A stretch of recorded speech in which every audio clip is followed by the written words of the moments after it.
कि ऐसी बात पता चलेगी जिससे सारे रहस्य से पर्दा उठ जाएगा। एक सम्राट थे जिनकी धार्मिकता और न्यायप्रियता की चर्चा चारों ओर थी। साथ ही वे ईश्वर के अनन्य भक्त भी थे। उन्होंने भगवान के लिए एक भव्य मंदिर का निर्माण करवाया और एक विद्वान ब्राह्मण को वहां का पुजारी बनाया। यह ब्राह्मण अत्यंत विनम्र और धर्मनिष्ठ व्यक्ति था, जो कभी राजा से कुछ भी नहीं मांगता था। राजा उसके इस स्वभाव से बहुत प्रसन्न थे और ब्राह्मण पिछले 20 वर्षों से राज मंदिर में पूजा अर्चना कर रहा था। उसने कभी भी राजा से किसी बात की शिकायत नहीं की। फिर एक दिन राजा के घर एक पुत्र का जन्म हुआ। राजा ने उसे शिक्षित करके एक विद्वान बनाया और उसका विवाह एक खूबसूरत राजकुमारी से कर दिया। विवाह की रात राजकुमारी नींद नहीं आने पर घूमने लगी। जब वह अपने पति के बिस्तर के पास पहुंची तो उसने देखा कि वहां हीरे जड़ित एक तलवार रखी है।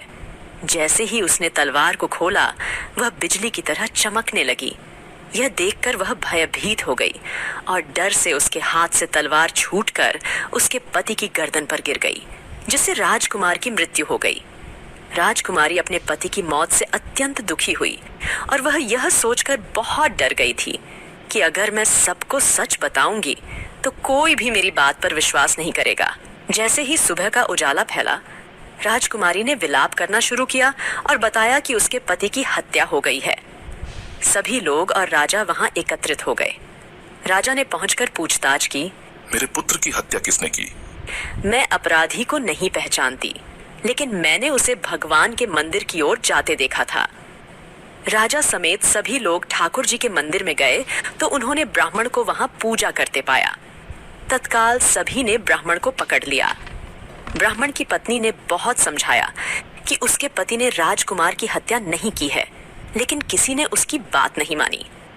राजा ने भी सोचा कि शायद ब्राह्मण निर्दोष हो सकता है, लेकिन लोगों की बातों में आकर उसने ब्राह्मण को कहा, मैं तुम्हें प्राणदंड नहीं दूंगा, लेकिन तुम्हारे उस हाथ को काटने का आदेश देता हूँ जिससे तुमने मेरे पुत्र को मारा।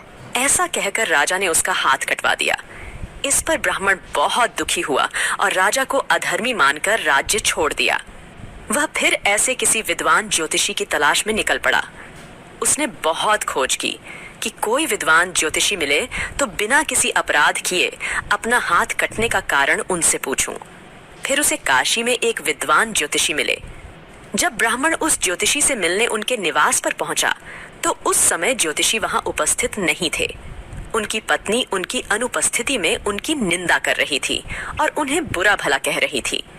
कुछ समय बाद जब ज्योतिषी घर लौटे तो भी उनकी पत्नी उनका अनादर करती रही, लेकिन ज्योतिषी ने चुप रहकर कोई प्रतिक्रिया नहीं दी और उन्होंने अपनी पत्नी से कोई विवाद नहीं किया।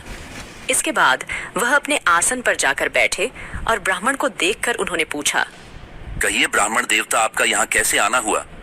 आया तो अपने बारे में पूछने के लिए था, लेकिन पहले आप अपना हाल बताइए कि आपकी पत्नी अपनी जुबान से आपका इतना तिरस्कार क्यों करती है? यह मेरी स्त्री नहीं, मेरा कर्म है। दुनिया में हम जिसे भी देखते हैं, भाई हो, पुत्र, शिष्य, पिता या कोई भी संबंधी, सभी हमारे किए गए कर्मों का ही परिणाम होते हैं। हम जो भी कर्म करते हैं, चाहे वह शुभ हो या अशुभ, उसका फल हमें भोगना पड़ता है। इसलिए मैं अपने कर्मों का फल आनंद पूर्वक भोग रहा हूँ। आपने ऐसा क्या कर्म किया था? पिछले जन्म में मैं एक कौवा था और जो आज मेरी पत्नी है वह एक थी जिसकी पीठ पर एक बड़ा फोड़ा था और फोड़े की पीड़ा से वह बहुत दुखी थी। उस फोड़े में कीड़े पड़ गए थे जिन्हें खाने के लिए मैं इसके फोड़े पर चोंच मारता था, जिसके कारण इसे असहाय दर्द होता था। एक बार इसकी पीठ पर चोंच मारते हुए मेरी चोंच इसकी हड्डी में घुस गई और यह दर्द से तड़प उठी। मैंने भी चोंच निकालने की बहुत कोशिश की, परंतु वह अटक गई और नहीं निकल सकी। इसने सोचा कि पानी में मैं अपनी चोंच निकाल लूंगा। इस प्रयास में वह गंगा नदी में कूद गई। नदी की तेज प्रवाह में हम दोनों बह गए और बीच में ही हमारी मृत्यु हो गई। गंगा के पावन प्रभाव से वह इस जन्म में ब्राह्मणी बनी और मैं एक विख्यात ज्योतिषी बना, और आज वह मेरी पत्नी है जो कुछ दिनों के लिए मुझे अपने मुंह से गाली निकालकर मुझे दुख देगी लेकिन मैंने उसे दर्द पहुंचाने के लिए चोंच नहीं मारी थी, इसलिए उसकी समझ एक दिन बदल जाएगी। अपने पूर्व कर्मों का फल समझकर मैं इसे सहन कर रहा हूं और मैं इसलिए शांत हूं और उस दिन का इंतजार कर रहा हूं जब उसका स्वभाव सुधर जाएगा। अब आप कहो कि आप यहाँ किस लिए आए हो? ब्राह्मण ने अपनी कहानी सुनाई और पूछा, अधर्मी और पापी राजा ने मुझ जैसे निर्दोष का हाथ क्यों काट दिया? राजा ने तुम्हारा हाथ नहीं काटा, तुम्हारे कर्मों ने तुम्हारा हाथ काटा है। यह कैसे संभव हुआ? पूर्व जन्म में तुम एक तपस्वी थे और राजकन्या एक गाय थी, जबकि राजकुमार एक कसाई था। जब कसाई ने गाय को मारने की कोशिश की, तब वह गाय अपनी जान बचाकर जंगल की ओर भागी। पीछे से कसाई आया और आपसे पूछा, गाय इधर तो नहीं आई? आपने जिस तरफ गाय गई थी उस तरफ अपने हाथ से इशारा किया तो कसाई ने जाकर उस गाय को मार डाला। उसी समय एक शेर आया और उसने गाय और कसाई दोनों को खा लिया। कसाई को राजकुमार और गाय को राजकन्या के रूप में जन्म मिला और पूर्व जन्मों में किए गए कर्मों ने उन दोनों को एक रात के लिए साथ लाया।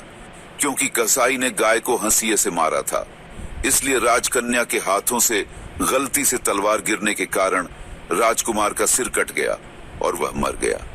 इस तरह कर्म निवृत्त हो गया और तुमने जो हाथ का इशारा किया था उस पाप कर्म ने ही तुम्हारा हाथ कटवा दिया। इसमें तुम्हारा ही दोष है, किसी और का नहीं। ऐसा सोचकर सुखपूर्वक अपना जीवन व्यतीत करो।